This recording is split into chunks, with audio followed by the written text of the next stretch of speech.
다 같이 사도신경으로 우리의 신앙을 함께 고백하시겠습니다. 나는 전능하신 아버지 하나님, 천지의 창조주를 믿습니다. 나는 그의 유일하신 아들, 우리 주 예수 그리스도를 믿습니다. 그는 성령으로 잉태되어 동정녀 마리아에게서 나시고 본디오 빌라도에게 고난을 받아 십자가에 못 박혀 죽으시고 장사된 지 사흘 만에 죽은 자 가운데서 다시 살아나셨으며 하늘에 오르시어 전능하신 아버지 하나님 우편에 앉아 계시다가 거기로부터 살아있는 자와 죽은 자를 심판하러 오십니다. 나는 성령을 믿으며 거룩한 공교회와 성도의 교제와 죄를 용서받는 것과 몸의 부활과 영생을 믿습니다. 아멘. 다 같이 찬송가 302장 내 주 하나님 넓고 큰 은혜는 함께 찬송하시겠습니다.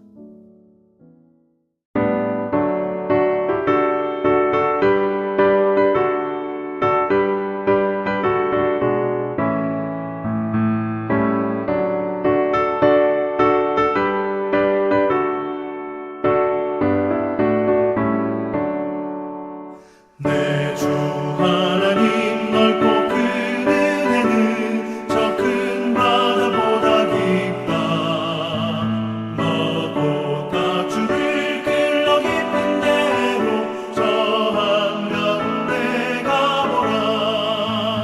언덕을 따라서 창가에 배 띄워 내 주 예수 은혜의 만으로 내 맘 건져가라. 왜 너 인생은 언제나 거기서 저 큰 바다 물결 보고 그 밑 모르는 깊은 바다 속을 한 번 헤아려 안 보나. 언덕을 따라서 창가에 배 띄워 내 주 예수 은혜의 만으로 내 맘 건져가라.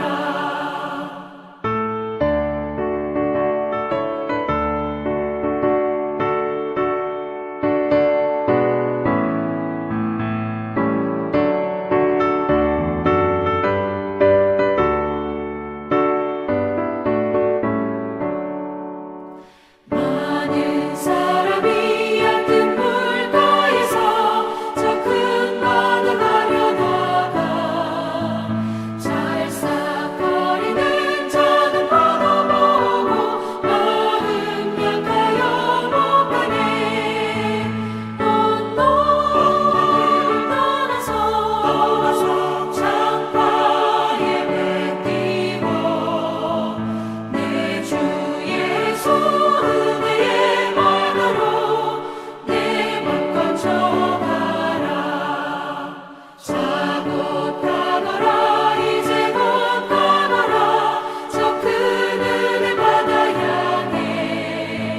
자 곧 내 노를 저 깊은 데로 가라 망망한 바다로. 언덕을 따라서 창가에 배 띄워 내 주 예수 은혜의 만으로 내 맘 건져가라.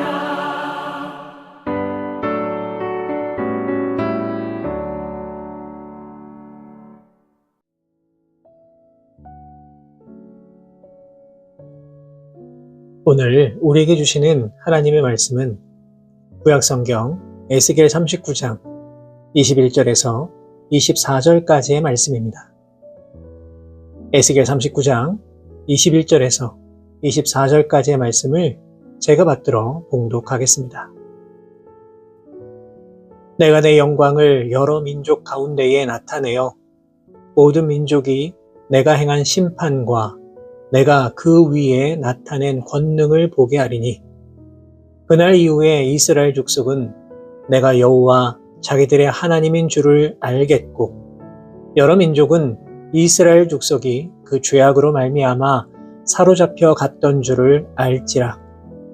그들이 내게 범죄하였으므로 내 얼굴을 그들에게 가리고 그들을 그 원수의 손에 넘겨 다 칼에 엎드러지게 하였으되 내가 그들의 더러움과 그들의 범죄한 대로 행하여 그들에게 내 얼굴을 가리었었느니라.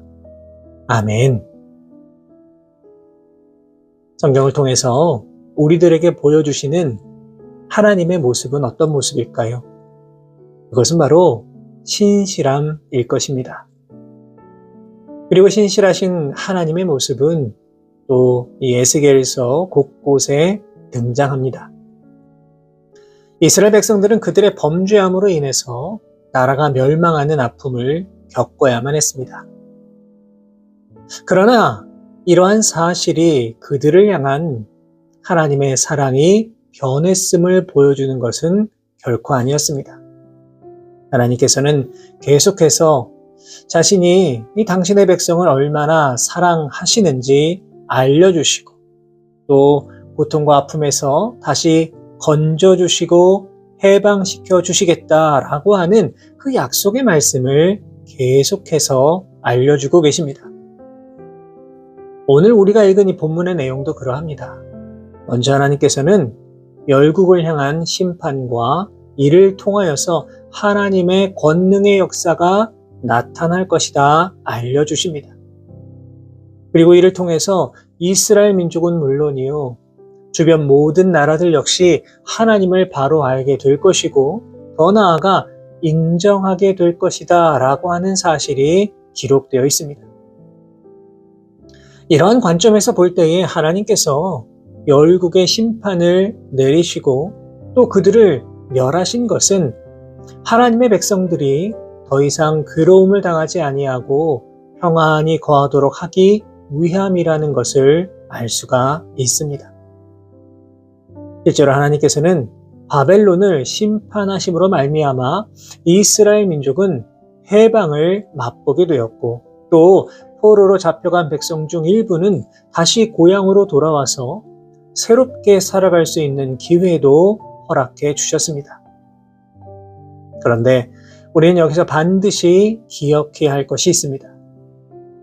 오늘 본문의 말씀은 하나님께서 열방을 심판하신 것이 과연 무엇 때문인가 그 이유에 대하여 조금 더 구체적으로 알려주고 계십니다. 우리가 읽은 본문에서 찾을 수 있는 이유는 무엇일까요?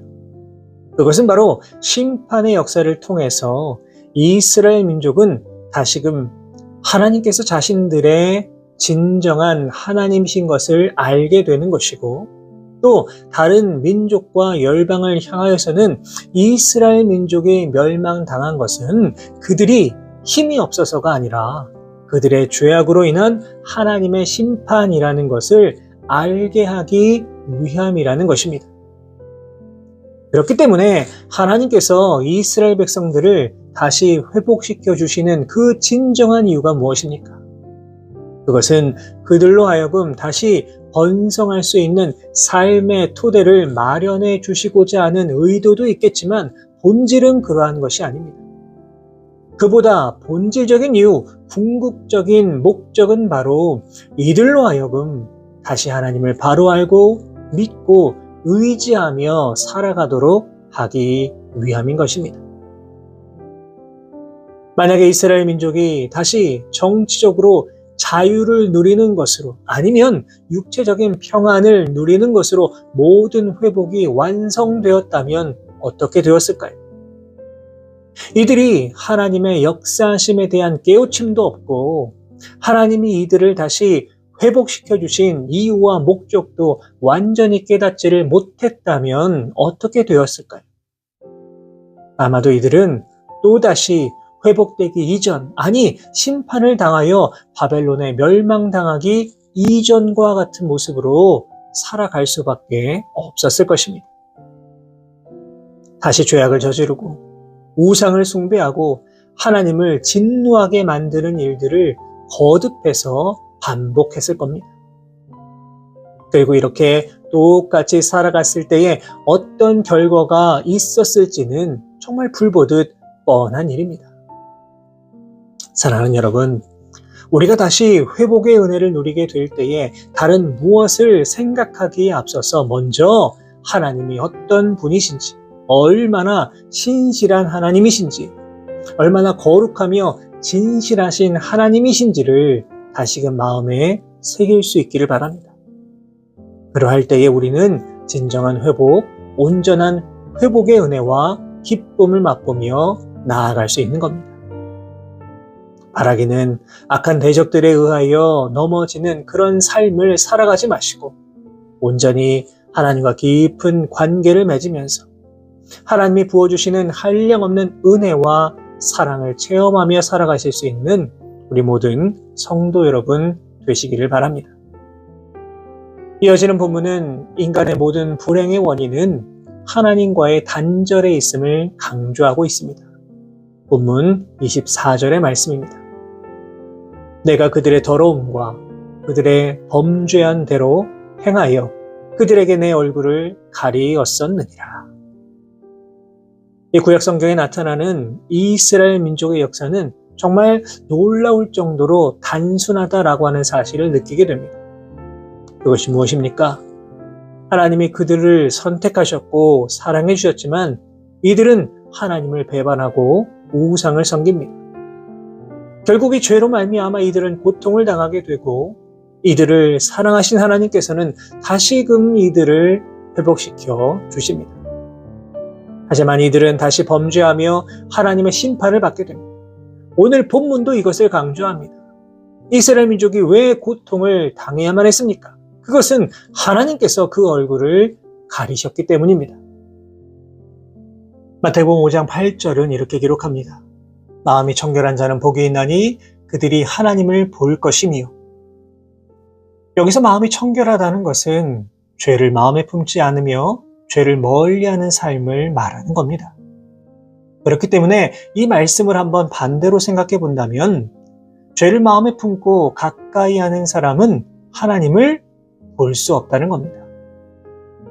요나는 니느웨로 가서 복음을 전하라는 하나님의 명령을 어기고 다시스로 도망하려 하였습니다.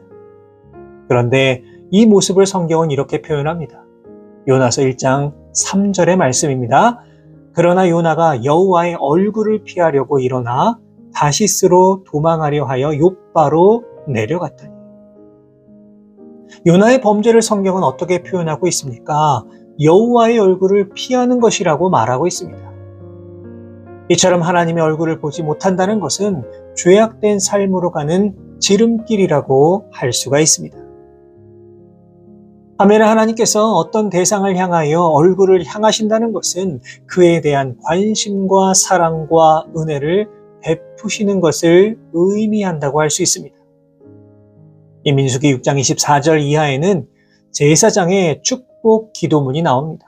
이 중에 25절과 26절을 보시면 여호와는 그의 얼굴을 내게 비추사 은혜 베푸시기를 원하며 여호와는 그 얼굴을 내게로 향하여 드사 평강 주시기를 원하노라, 이렇게 기록하고 있습니다. 이 말씀을 근거로 본다면 하나님께서 어떤 대상을 향해 얼굴을 가리신다는 것은 하나님의 관심과 사랑과 은혜를 받지 못하는 것을 의미하는 겁니다. 이처럼 죄라고 하는 것은 하나님의 관심과 사랑과 은혜로부터 멀어지게 함으로 그 삶 전체를 다 불행하게 만들어버립니다. 우리가 성경을 통해서 알 수 있듯이 인간이 경험하는 모든 불행의 근본적인 원인이 어디에 있습니까? 결국에 하나님과의 관계가 단절되는 것에 그 원인이 있는 겁니다. 아담과 하와가 하나님과의 관계가 단절되자 어떻게 되었습니까? 에덴 동산에서 쫓겨나고 말았습니다. 어디 그뿐입니까? 땀 흘리고 수고하지 아니하면 먹고 살아갈 수 없게 되었고 이후부터 인간의 삶 속에 모진 고난이 찾아오게 되었습니다. 이처럼 우리에게 다가오는 여러 불행과 아픔의 원인이 분명히 죄에 있지만 안타깝게도 여전히 수많은 사람들이 하나님 앞에서 그 죄를 가리기 위하여 애쓰고 수고하며 살아갑니다. 하나님 앞에서 우리들의 죄를 다 내려놓고 통회하고 자복하는 것을 꺼려합니다. 왜냐하면 우리들의 깊은 내면에는 여전히 죄의 본성에 이끌려 살아가고자 하는 마음이 너무나도 크기 때문입니다. 우리가 분명히 깨달아야 하는 것은 하나님이 우리를 향해 얼굴을 가리시는 것, 그래서 우리와 하나님의 관계가 단절되는 것이 우리들의 인생에 있어서는 가장 끔찍한 비극이라는 사실입니다. 하나님과의 관계가 단절된 삶은 결국에 무가치한 인생, 의미 없는 인생이 될 수밖에 없음을 우리는 기억해야만 합니다. 다윗은 하나님과의 단절이 무엇을 의미하는 것인가 너무나 잘 알고 있었습니다. 그래서 나단 선지자로부터 자신의 죄악에 대해 통보받은 후에 그가 무엇이라고 기도하였습니까? 시편 51편 12절의 말씀입니다. 주의 구원의 즐거움을 내게 회복시켜 주시고 자원하는 심령을 주사 나를 붙드소서. 다윗은 다시금 회복의 은혜를 부어주셔서 나를 붙들어 주심으로 말미암아 하나님과의 관계가 끊어지지 않기를 바랬던 것입니다. 사랑하는 여러분, 우리와 하나님의 관계는 어떠합니까? 혹시라도 나를 향하여 하나님께서 그 얼굴을 가리고 계시는 것 아니십니까? 바라기는 이 시간 나와 하나님과의 관계를 깊이 돌아보시기를 바랍니다. 혹시라도 하나님과의 관계가 끊어져 있다면 다시금 우리들의 마음을 새롭게 함으로 말미암아 하나님께서 부어주시는 그 놀라운 회복의 역사를 깊이 경험하며 이 땅을 살아가실 수 있는 우리 모든 성도 여러분의 귀하고 복된 삶의 모습이 다 되실 수 있기를 주님의 이름으로 축원합니다. 기도하겠습니다. 거룩하신 하나님 아버지, 은혜와 사랑에 감사를 드립니다. 오늘도 우리를 사랑하셔서 귀한 하루 허락하여 주시고 다시금 주님 주심 생명으로 또 오늘 하루를 살아갈 수 있도록 인도하여 주신 은혜에 감사를 드립니다. 바라고 원하오니 오늘 주신 말씀을 통해서 다시금 하나님과 나와의 관계를 깊이 돌아보며 나아갈 수 있도록 인도하여 주옵소서. 하나님이 그 얼굴을 가리심으로 이스라엘 민족의 고난과 고통을 당한 모습을 보면서 혹시라도 나를 향해 하나님께서 그 얼굴을 가리고 계신 것은 아닌지 깊이 돌아볼 수 있도록 인도하여 주시고 이제 다시금 우리의 연약함을 주님 앞에 온전히 내려놓고 주님을 의지함으로 말미암아 그 얼굴을 우리에게로 향하사 다시금 모든 것을 회복시켜 주시는 그 놀라운 은혜를 날마다 깨달으면서 감사함으로 나아갈 수 있는 우리 모두가 되게 하여 주옵소서. 모든 것 주님 앞에 감사드립니다. 예수 그리스도의 이름으로 기도하옵나이다. 아멘.